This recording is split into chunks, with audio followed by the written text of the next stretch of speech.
ನಮ್ಮ ಬೆಂಗಳೂರಿಗೆ ಮತ್ತೆ ಸ್ವಾಗತ. ಲೋಕಸಭೆ ಚುನಾವಣೆ ಮುಗಿದ ಬೆನ್ನಲ್ಲೇ ಬಿಬಿಎಂಪಿಯಲ್ಲಿ ಆಡಳಿತ ಕಾರ್ಯಗಳು ಚುರುಕುಗೊಂಡಿವೆ.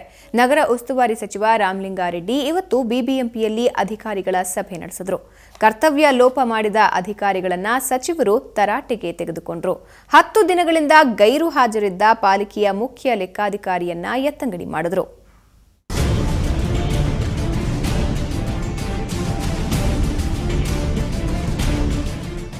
ಬಿಬಿಎಂಪಿ ಪ್ರಧಾನ ಕಚೇರಿಯಲ್ಲಿ ಅಧಿಕಾರಿಗಳ ಜೊತೆ ನಗರದ ಉಸ್ತುವಾರಿ ಸಚಿವ ರಾಮಲಿಂಗಾರೆಡ್ಡಿ ಸಭೆ ನಡೆಸಿದರು.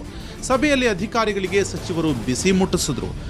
ಘನ ತ್ಯಾಜ್ಯ ವಿಲೇವಾರಿ ಮಾಡದ ಹಾಗೂ ಚುನಾವಣೆಯ ವೇಳೆ ಸರಿಯಾಗಿ ಕಾರ್ಯನಿರ್ವಹಿಸದ ಅಧಿಕಾರಿಗಳನ್ನು ಸಚಿವರು ತರಾಟೆ ತೆಗೆದುಕೊಂಡರು. ಕೆಲಸ ಮಾಡದ ಅಧಿಕಾರಿಗಳನ್ನು ಮನೆಗಟ್ಟುವುದಾಗಿ ಎಚ್ಚರಿಸಿದರು.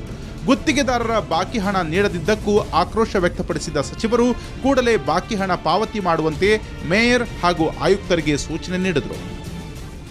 ಸರಿಯಾಗಿ ಯಾರು ಕೆಲಸ ಮಾಡಲ್ವೋ ಇಂಜಿನಿಯರ್ಗಳಿರ್ಬೋದು ಅಥವಾ ಸಂಬಂಧಪಟ್ಟ ಎಕ್ಸಿಕ್ಯೂಟಿವ್ ಇಂಜಿನಿಯರ್ಸು ಇವರು ಜವಾಬ್ದಾರಿ ಹೊತ್ತು ತಗೊಂಡು ಯಾರು ನೀವು ಮಾಡೋದಿಲ್ವೋ ನಾವೇ ಏರಿಯಾಗಳು ಬರ್ತೀವಿ, ಇಲ್ಲ ಸಸ್ಪೆಂಡ್ ಮಾಡ್ತೀವಿ, ಇಲ್ಲ ಬೇರೆ ಇಲಾಖೆಯಿಂದ ಬಂದಿದ್ದರೆ ಮಾತೃ ಇಲಾಖೆಗೆ ವಾಪಸ್ ಕಳಿಸ್ತೀನಿ ಅಂತ ಭಾಳ ಸ್ಪಷ್ಟವಾಗಿ ಇವತ್ತು ನಾನು ಹೇಳಿದ್ದೀನಿ, ಮಹಾಪೌರರು ಕೂಡ ಹೇಳಿದ್ದೀವಿ.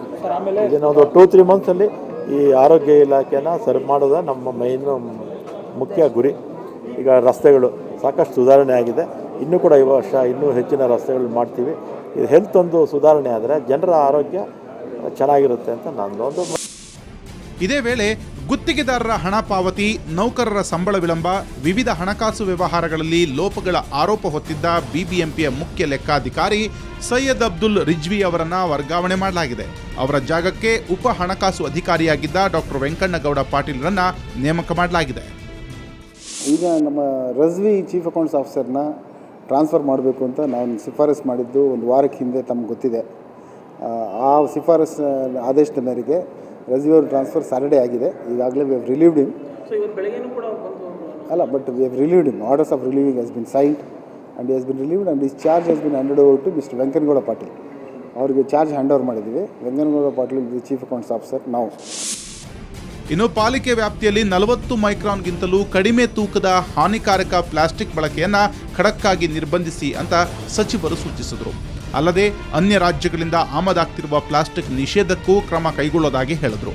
ಒಟ್ಟಿನಲ್ಲಿ ಚುನಾವಣೆ ಮುಗಿದ ಮೇಲೆ ಪಾಲಿಕೆ ಆಡಳಿತ ಚುರುಕುಗೊಳ್ತಾ ಇದೆ. ಬೆಂಗಳೂರಿನಿಂದ ಕ್ಯಾಮರಾಮನ್ ಮೂರ್ತಿ ಜೊತೆ ಮಸೂದ್ ದೊಡ್ಡೆಬಾಗಿಲು, ಸುವರ್ಣ ನ್ಯೂಸ್. ವೃತ್ತಿಪರ ಕೋರ್ಸ್ ವಿದ್ಯಾರ್ಥಿಗಳ ಪಾಲಿಗೆ ಕಬ್ಬಿಣದ ಕಡಲೆ. 15ಕ್ಕೂ ಹೆಚ್ಚು ಅರ್ಹತಾ ಪರೀಕ್ಷೆ ಬರೆಯೋದ್ರಲ್ಲೇ ವಿದ್ಯಾರ್ಥಿಗಳು ಸುಸ್ತಾಗಿರ್ತಾರೆ.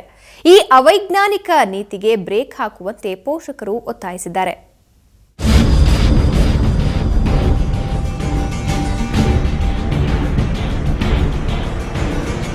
ವೃತ್ತಿಪರ ಕೋರ್ಸ್ಗೆ ಸೇರಬೇಕೆಂದ್ರೆ ಅರ್ಹತಾ ಪರೀಕ್ಷೆಗಳದ್ದೇ ತಲೆನೋವು. ಸರ್ಕಾರ ನಡೆಸುವ ಸಿಇಟಿ ಮಾತ್ರವಲ್ಲ, ವೈದ್ಯಕೀಯ, ದಂತವೈದ್ಯಕೀಯ ಹಾಗೂ ಎಂಜಿನಿಯರಿಂಗ್ ಕೋರ್ಸ್ಗೆ ಸೇರಲು ಇಚ್ಛಿಸುವವರು 10ಕ್ಕೂ ಹೆಚ್ಚು ಅರ್ಹತಾ ಪರೀಕ್ಷೆಗಳನ್ನ ಬರೆಯಬೇಕಾಗುತ್ತೆ.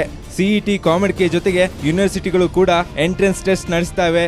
ಇದು ಸರಿಯಲ್ಲ ಅಂತ ವಿದ್ಯಾರ್ಥಿಗಳ ಪೋಷಕರು ಆಕ್ರೋಶ ವ್ಯಕ್ತಪಡಿಸಿದ್ದಾರೆ. PUC ಆದ ನಂತರ ವಿದ್ಯಾರ್ಥಿಗಳು ಸುಮಾರು ಪ್ರವೇಶ ಪರೀಕ್ಷೆಗಳನ್ನು ಬರೀಬೇಕಾಗ್ತದೆ. ಒಂದು CET, ಅನ್ನೋದ ಕಾಮೆಡ್ ಕೆ, JEE ಮೇನ್ ಬರೆದಿದ್ದಾರೆ. ಈಗ ಡೀಮ್ಡ್ ಯೂನಿವರ್ಸಿಟಿ ಎಲ್ಲರೂ ತಮ್ಮದೇ ಆದ ಒಂದು ಪ್ರವೇಶ ಪರೀಕ್ಷೆಗಳನ್ನು ಇಡ್ತಾ ಇದ್ದಾರೆ. ಹೀಗಾಗಿ ಸುಮಾರು 10-15 ಪರೀಕ್ಷೆಗಳನ್ನು ವಿದ್ಯಾರ್ಥಿಗಳು ಬರೀಬೇಕಾಗ್ತದೆ. ಇದ್ರ ಬದಲಿ ಸ್ಟೇಟಿಗೆ ಒಂದು ಎಂಟ್ರೆನ್ಸ್ ಎಕ್ಸಾಮ್ ಇಟ್ಟು ಅದರ ರ್ಯಾಂಕಿಂಗ್ ಆಧಾರದ ಮೇಲೆ ಎಲ್ಲ ಕಾಲೇಜುಗಳು ಪ್ರವೇಶವನ್ನು ಪಡೆದರೆ ಉತ್ತಮ ಆಗ್ತದೆ ಅಂತ ನನ್ನ ಅನಿಸ್ತದೆ. ಹೀಗೆ 10-15 ಪರೀಕ್ಷೆ ಬರೆಯೋದಕ್ಕೆ ವಿದ್ಯಾರ್ಥಿಗಳು 10ರಿಂದ 15 ಸಾವಿರ ಹೆಚ್ಚುವರಿ ಪರೀಕ್ಷಾ ಶುಲ್ಕ ಕಟ್ಟಬೇಕು. ಒಂದರ ಹಿಂದೊಂದು ಎಕ್ಸಾಮ್ ಇರುತ್ತೆ. ಹಗಲು ರಾತ್ರಿ ಅಭ್ಯಾಸ ಮಾಡಿ ಪರೀಕ್ಷೆಗಳಲ್ಲಿ ಸರಿಯಾಗಿ ಉತ್ತರಿಸಲಾಗದೆ ವಿದ್ಯಾರ್ಥಿಗಳ ಆತಂಕ ಇನ್ನಷ್ಟು ಹೆಚ್ಚಾಗುತ್ತೆ. ಕೆಲ ಖಾಸಗಿ ಕಾಲೇಜುಗಳು ಹಣ ಮಾಡಿಕೊಳ್ಳುವ ಉದ್ದೇಶದಿಂದ ಪರೀಕ್ಷೆ ನಡೆಸ್ತಿವೆ ಅನ್ನೋ ಆರೋಪವಿದೆ. ಮಕ್ಕಳು ಮನಸ್ಸು ಏನಿದೆ ಅನ್ನೋದು ಗೊತ್ತು ಮಾಡ್ಕೋಬೇಕು ಸರ್. ನಮ್ಮ ಸಂಕಟಗಳು ಇವ್ರುಗಳಿಗೆ ಅರ್ಥ ಆಗಲ್ಲ ಸರ್. ಇವ್ರುಗಳಿಗೆ ಕೊನೆವರೆಗೂ ಅರ್ಥ ಆಗಲ್ಲ. ಫಸ್ಟ್ ನಮ್ಮನ್ನು ಆಡ್ತಾ ಇರೋಂಥ ಇಂಥ ಜನ ನಮ್ಮ ಮಕ್ಕಳು ಅವ್ರವ್ರ ಮಕ್ಕಳುಗಳ ಥರ ನಮ್ಮನ್ನು ತಿಳ್ಕೊಬೇಕು. ಇವ್ರು 1 ರೂಪಾಯಿಗೆ ಅಕ್ಕಿ ಕೊಟ್ಬಿಟ್ರೆ ಸಾಲದು. ಏನು ನೀಡ್ಸ್ ಇದೆ ಸಾಮಾನ್ಯ ಜನಕ್ಕೆ ಅದನ್ನು ಕೊಡೋಂಥ ವ್ಯವಸ್ಥೆನ ಫಸ್ಟ್ ಮಾಡಬೇಕಾಗತ್ತೆ ಸರ್. ಇವರು ನಿಜವಾಗ್ಲೂ ಜನಪ್ರತಿನಿಧಿಗಳು ದಯಮಾಡಿ ನಿಮ್ಮ ಕೈ ಮುಗಿದು ಕೇಳ್ಕೊತೀವಿ, ದಯವಿಟ್ಟು ಅರ್ಥ ಮಾಡ್ಕೊಳ್ಳಿ. ದಯವಿಟ್ಟು ಈಗಲಾದರೂ ಅರ್ಥ ಮಾಡ್ಕೊಂಡು ಮಕ್ಕಳಿಗೆ ಒಳ್ಳೆ ಅವಕಾಶ ಮಾಡಿಕೊಡಿ ದಯವಿಟ್ಟು. ಸಾಲು ಸಾಲು ಅರ್ಹತಾ ಪರೀಕ್ಷೆಗಳನ್ನು ನಡೆಸುವ ಮೂಲಕ ಸರ್ಕಾರ ವಿದ್ಯಾರ್ಥಿಗಳ ಭವಿಷ್ಯದ ಜೊತೆ ಚೆಲ್ಲಾಟವಾಡ್ತಿದೆ. ಇನ್ನಾದರೂ ಏಕಮಾದರಿಯ ಸಿಇಟಿ ಜಾರಿಗೆ ತರಬೇಕು ಎಂಬುದು ವಿದ್ಯಾರ್ಥಿಗಳ ಆಗ್ರಹ. ಬೆಂಗಳೂರಿನಿಂದ ಕ್ಯಾಮರಾಮನ್ ಪ್ರಕಾಶ್ ಜೊತೆ ನಂದೀಶ್ ಮಲ್ಲೇನಹಳ್ಳಿ, ಸುವರ್ಣ ನ್ಯೂಸ್. ಈಗ ಒಂದು ಬ್ರೇಕ್ನ ನಂತರ ನಮ್ಮ ಬೆಂಗಳೂರು ಮತ್ತೆ ಮುಂದುವರಿಯುತ್ತೆ.